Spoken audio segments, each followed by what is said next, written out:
കഷ്ടം. തേങ്ങലും കരച്ചിലും ആ കൊച്ചിൻ്റെ പറച്ചിലും കഷ്ടം. 1000 വട്ടം ഇപ്പോൾ അനുമോൾ പറഞ്ഞാണ് ഇനി ഒരിക്കലും ആർക്കും ഈ അവസ്ഥ വരരുത്. ഇങ്ങനെ ഒരാളെ ഇട്ട് ഇങ്ങനെ ക്രൂശിക്കരുത്.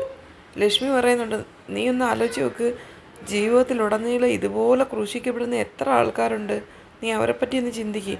ആ പ്രവീൺ പറയുന്നുണ്ട്, നീ കരച്ചിലൊന്ന് നിർത്ത് അനു, നീ കഴിക്ക്, സമാധാനമായിട്ടിരിക്കും, നീ കഴിക്ക്, കരയാതെ. എങ്ങനെ അത് ചോറ് വരെ കഴിക്കുന്നറിയത്തില്ല, കഷ്ടം. ലക്ഷ്മി പറയുന്നുണ്ട്, ഒന്നാമത് വിശപ്പ് കുറവാണ്, പക്ഷെ എന്നാലും എന്തെങ്കിലും കഴിക്കണ്ടേ, നീ ഇങ്ങനെയൊക്കെ ഇരുന്ന് എന്തെങ്കിലും ഹെൽത്ത് ഇഷ്യൂ ആയാൽ എന്ന് പ്രവീൺ പറയുന്നുണ്ട്. അപ്പോൾ അനുമോൾ പറയുന്നത് അങ്ങനെയൊന്നും വരില്ല, ഫുഡ് കഴിക്കാതിരുന്നിട്ട് കാര്യമില്ലെന്നൊക്കെ പ്രവീൺ പറയുന്നുണ്ട്. ഞാൻ കഴിഞ്ഞ വീഡിയോ പറഞ്ഞ അതേ കാര്യം അനുമോൾ ഇപ്പോൾ പറയുന്നത്, എന്നെ ബിഗ് ബോസ് ഒന്ന് വിളിച്ചിരുന്നെങ്കിൽ അതാണ് സത്യത്തിൽ വേണ്ടുന്നത്. ഒന്ന് വിളിച്ചിട്ട് ഒന്ന് സമാധാനിപ്പിക്കുകയോ അല്ലെങ്കിൽ ബാക്കിയുള്ളവർക്കൊരു വാണിംഗ് കൊടുക്കുകയോ, ഇനി ഈ ഷോ കഴിയുന്നിടം വരെ ഇങ്ങനെ ആരെയും അങ്ങോട്ടും ഇങ്ങോട്ടും തേജോവധം ചെയ്യരുത്.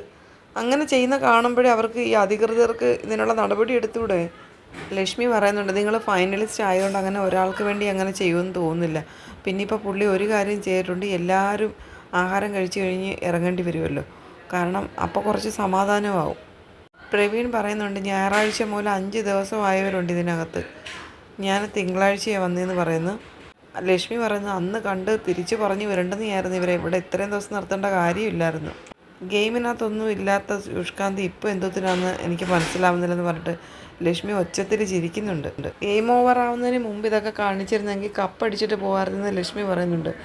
ഞാൻ ഇതിനകത്തൊന്നും പ്രതികരിക്കാത്ത കാരണം അതുകൊണ്ടാണെന്ന് വെളിയിലുള്ള ആൾക്കാർ പറയണ്ട, നീ അവിടെ പോയ സമയത്ത് കാണിക്കണമായിരുന്നു, ഔട്ടായി കഴിഞ്ഞിട്ട് തിരിച്ചു കയറിയപ്പോൾ പിന്നെ ഇങ്ങനെ കാണിക്കേണ്ട കാര്യമുണ്ടോ, ഞാൻ അതുകൊണ്ടാണ് മിണ്ടായിരിക്കുന്നതെന്നും പ്രവീൺ പറയുന്നുണ്ട്.